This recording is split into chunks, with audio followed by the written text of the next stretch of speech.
ایک آدمی کی بیوی 40 سال کی عمر میں انتقال کر گئی۔ جب اس کے دوستوں اور رشتہ داروں نے دوسری شادی کا مشورہ دیا تو اس نے جواب دیا کہ اس کی بیوی کا سب سے بڑا تحفہ ایک بیٹے کا ہونا ہے اور وہ اس کے ساتھ اپنی زندگی گزارے گا۔ جب بیٹا بڑا ہوا تو اس نے اپنے تمام کاروبار کی ذمہ داریاں بیٹے کو سونپ دیں۔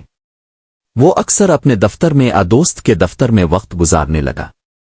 بیٹے کی شادی کے بعد وہ آدمی زیادہ تنہا محسوس کرنے لگا۔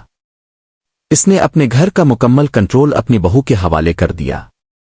بیٹے کی شادی کے 1 سال بعد وہ دوپہر کا کھانا کھا رہا تھا جب بیٹا بھی دفتر سے آیا۔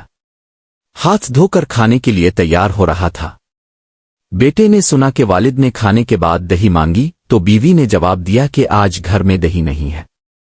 کھانا کھانے کے بعد والد باہر چہل قدمی کے لیے نکل گیا۔ کچھ دیر بعد بیٹا اپنی بیوی کے ساتھ کھانا کھانے بیٹھ گیا۔ کھانے کے برتن میں دہی موجود تھا مگر بیٹے نے بغیر کسی رد عمل کے کھانا کھایا اور پھر دفتر چلا گیا۔ کچھ دنوں بعد بیٹے نے اپنے والد سے کہا، آج آپ کو عدالت جانا ہے اور آپ کی شادی ہو رہی ہے۔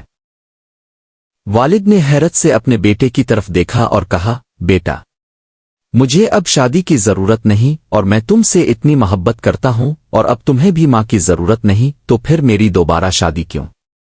لڑکے نے جواب دیا، بابا میں اپنی ماں کو آپ کے لیے نہیں لا رہا، نہ ہی ایک ساس کو اپنی بیوی کے لیے لا رہا ہوں۔ میں صرف آپ کے لیے دہی کا انتظام کر رہا ہوں۔ کل سے میں آپ کی بہو کے ساتھ کرائے کے گھر میں رہوں گا اور آپ کے دفتر میں ایک ملازم کی حیثیت سے کام کروں گا تاکہ آپ کی بہو دہی کی قیمت جان سکے۔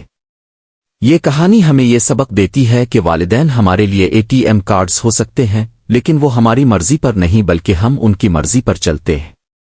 دنیا کے تمام والدین کو زندہ باد۔ ہر گھر میں ایسے مثالی طرز عمل اپنائے جانے چاہیے۔